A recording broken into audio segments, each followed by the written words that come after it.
Geoff, you're one of the founding directors of Trackdown Studios and Film Scoring Soundstage. Can you tell us how it began, why it began, and how you managed to get it up financially? Okay, very good story. I started playing in a band in school, like a lot of us do, and we needed somewhere to rehearse back in those days, which is probably some 30-odd years ago. There were very few rehearsal studios, so we created our own rehearsal space. We rented a building in Oxford Street that used to be an old photographic studio, and built a little rehearsal space and a little recording space so we could do demos and things like that just for ourselves.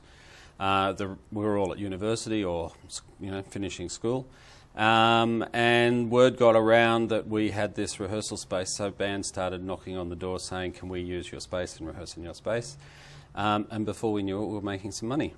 Making more, I think it was 40 quid rent in those days, and we were making more than that from renting it out to other bands.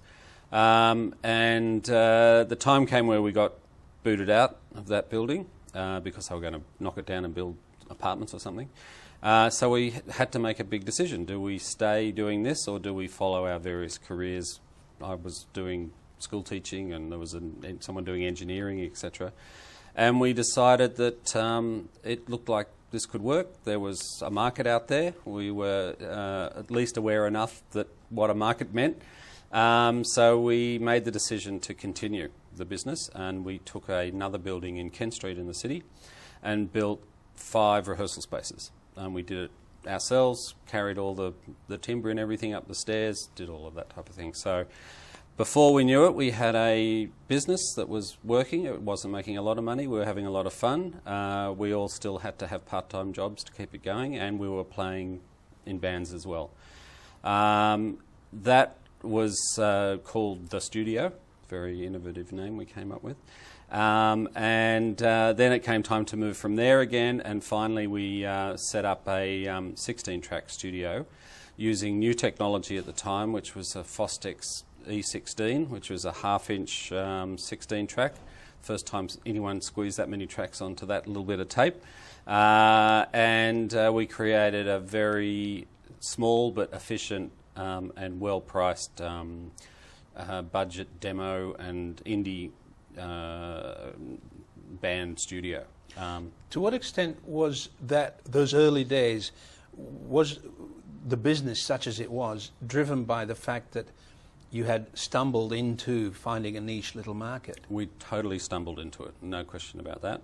We were aware of it, but we certainly, and I think as we talk you'll find that you see opportunities and you take advantage of them when you see that they're viable opportunities, and that's been very much the story of our growth as a company and myself as a business person. So we set up the little studio, and at the time it was the heyday of independent band recordings and independent releases, usually on vinyl, and just before CDs came into play. And it was a great little business for us, and that ran for probably about 5 years in Bondi Junction. And at the end of that, we could see that the music industry in Australia was suffering a little bit and was not necessarily going to be as viable, and that had to do with the fact that live venues weren't as popular anymore. The record companies seemed to be losing their way somewhat, so we decided that film and television would be a good place to go. How did that decision arrive? Over what period of time, and who drove that decision? Simon Ledley and myself. Simon's the other founder and co-director of Trackdown. We literally sat down and talked about it, and we realised that again, if we wanted to stay doing this type of work, we needed to make a change. There was no question about that. It wasn't viable staying where we were and the size we were. So we ended up taking an each way bet. We formed a business with Ivor Davies from Icehouse. He had some very serious equipment for recording, a big 2-inch washing machine to record multi-track. We had already formed a friendship and business relationship with Yoram Gross and Guy Gross. Guy was recording a little bit of his music with us, so we had become friends with them, and they had just moved into a new building in Camperdown, and they said they were looking for a tenant for some of the spare space. And we put two and two together and went, if we rebuild our studios there, we will be now attached to a business in the film and television world, and we'll be with Ivor Davies, and so we've still got our foot in the music camp, the pop contemporary music camp, which is exactly what we did. And to be honest, we looked at 3 or 4 other possibilities at the time, and we chose the one that we thought made the most sense. And it certainly worked for us, because over the next 3 years we built our skill set up in film and television pre and post audio. How much of that relied on work from Yoram Gross Studios at the time? We were initially still about 60 to 70% relying on the contemporary music world, and about 40% from Yoram Gross. What we were also able to do is, Simon is a brilliant technologist, and always on the cutting edge of new and different ways of doing things, and is one of those people who thinks right outside the square.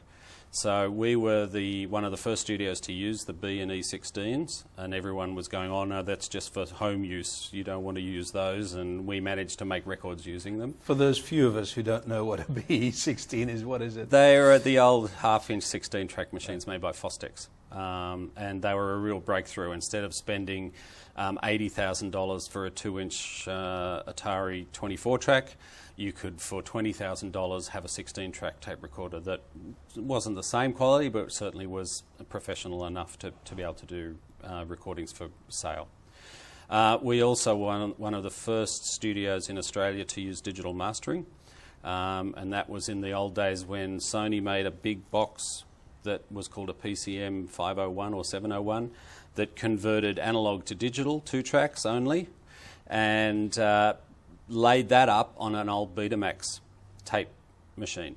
So the tape machine, instead of recording picture, was recording zeros and ones.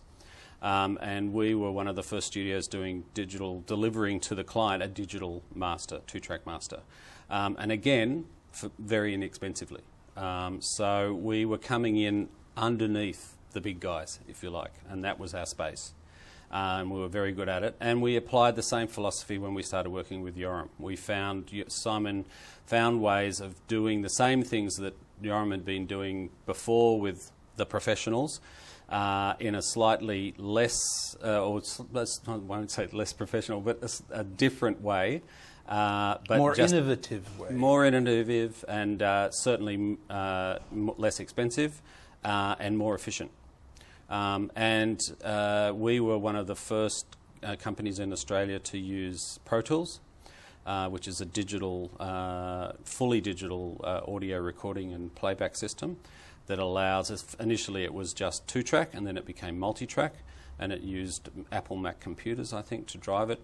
And that was a real breakthrough, and we became beta testers for the people in the US that were making the system. And I can say Simon is definitely one of the people in Australia that is the reason Pro Tools is now a standard in Australia. It's now the standard that Hollywood uses. It's the standard used around the world. So, together with the technological agility and the innovation that Simon brought to the company, yep. How much of on the other side, the marketing and business, marketing and sales side, did you actually have to go out and spruik for business, or did business Absolutely. come to you? A little bit of both. I mean, certainly my job was to make sure that on the business side it was making sense financially, and also on the marketing side I was probably the key person. And where Simon was great was that he would get excited on the technology side and get everyone else excited with him, and then I'd go in and say, and not only that, for you this is a great deal because. So as a team it's worked very, very well over the years. So the business side was run by me, marketing side run by me, and absolutely at the beginning it was a big job of convincing people not to do it the old way, to try it the new way.